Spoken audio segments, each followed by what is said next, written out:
They travel at night and avoid being seen by people. They are out of this world strange and mysterious, but have been caught in sightings around the United States. The first time someone had a bone-chilling encounter was 2004, Manchester, Indiana, when a 17-year-old boy was driving his motorcycle down a long stretch of road as the sun was going down. Just off into the distance, he saw a motioning of some sort, thinking maybe it's an animal.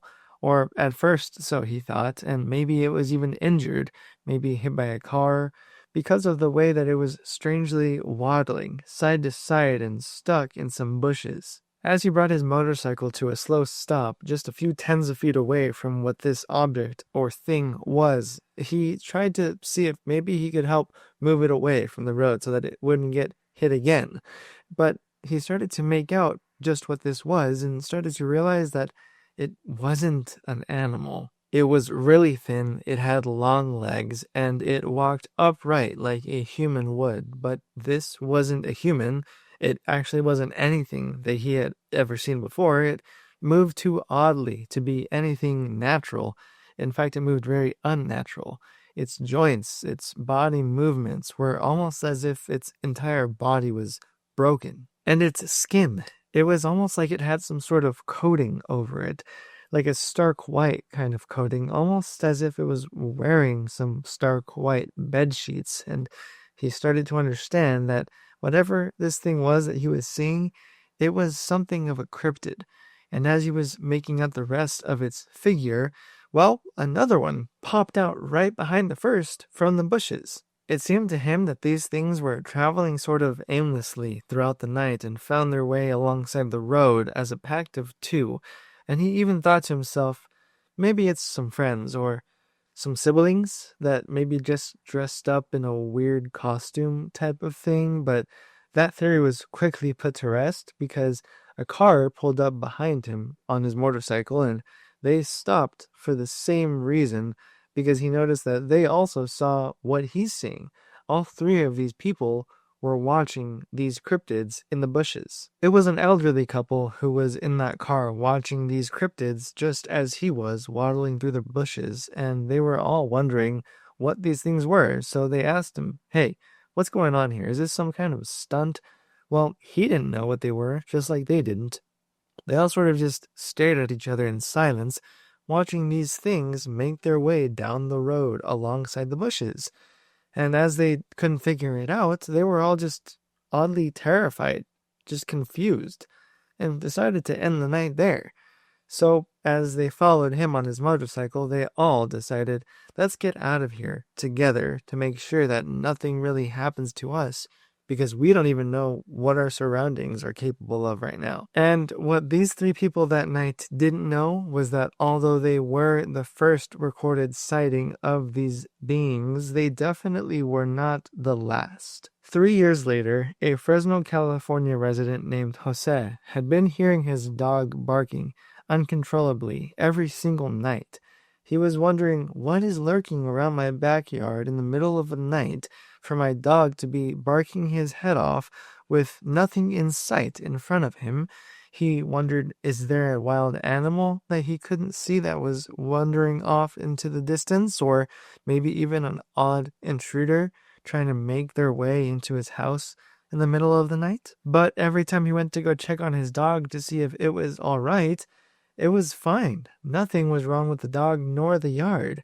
And the yard was just that, a quiet, dark yard at 2 a.m, and the wind whistling. Nothing to be abnormal or unusual, no wild animals. So he decided to get a surveillance camera and mount it on the corner of the garage and aim it right in the direction where he saw the dog barking some of the previous nights to see if he might catch something. The next morning, Jose went back to go check on all of the recordings from the previous 8 hours of the entire night. Scrubbing through all of this footage the entire 8 hours, he was very disappointed because he didn't find anything. There were no wild animals, no weird intruders, and he felt really unsafe and uncertain about what was circling his property in the middle of the night that he hadn't seen yet that his dog can, until the very last part of this footage where he did catch something. He couldn't explain it. The footage was super grainy. It was in the middle of the night, but you could very faintly see that it was what he explains, a pair of white pants. A pair of white pants that had no ties to any human body because the torso was missing. There was no head, no feet. It was just this eerily levitating pair of pants or legs that looked like this being gliding across the near distance of his front yard by the trees. He had no idea what it was or what to do, but he did know that it wasn't just some pair of pants that were gliding through the wind because of a strong wind current. This thing, these pair of legs, white beings, they were walking with a purpose, like as if there was some kind of life behind them, even if it wasn't human life.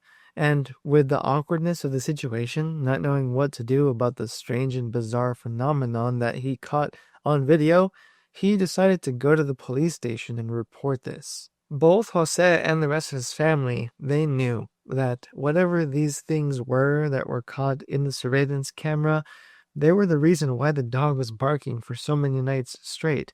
The dog was trying to warn them that something unnatural, maybe even out of this world, was on their property, invading their space. Now, they did tell the police that they wanted to remain mostly anonymous, except for Jose as the one who owned this surveillance footage, because they were worried that if word got out, that if this became a news story or something, that these unnatural beings would come back to their house and hurt them in some way. Now, the police got their hands, started examining this footage, looking for something that made sense, but they couldn't get to the bottom of it. None of the clues in this video, the phenomenon, they couldn't explain it. Those things disappeared after that night of being caught on Jose's camera surveillance footage and never showed back up on his property ever again. And the police, they had their hands empty. They didn't figure out what it was, but they did spread the word around to any outlets or people that could determine what this was. And eventually word got around to a TV show, a sci-fi show called Fact or Faked. In this show, their crew reached out to the police station directly to get their own physical copy so that they could perform their own examination of the footage to see if it was paranormal, where these creatures came from, or what they even were. The sci-fi team from Fact or Faked, they tried to physically recreate the entire video, the entire situation of the floating entities of white pets. But all of the known hoax techniques, they came out as failures, and they said that this couldn't be faked. The footage was definitely real, and it could even be ghosts.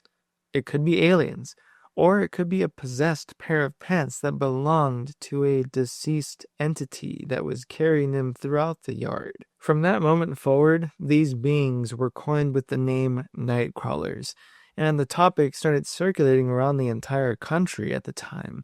It even got wind across Native American tribes, and some of the spokespeople for those tribes came out to give some explanations. According to those tribe members from Fresno, Nightcrawlers are actually earthbound beings. They are ancient beings that have been here even long before humans existed. The Native American spokespeople explained that Nightcrawlers actually have those long legs as a natural adaptation to the earth, so they can traverse multiple different kinds of terrain, treacherous places like swamps. They are swamp world beings, and their purpose for coming out and being caught every now and then throughout the country is because they want to bring peace and connection from humans to the natural world as a sort of middle being creature. After that, well, nobody has ever made contact with these swamp world nightcrawler beings. Nobody has ever seen their place of origin or interacted with their kind. And nobody knows what will happen if that ever comes into play.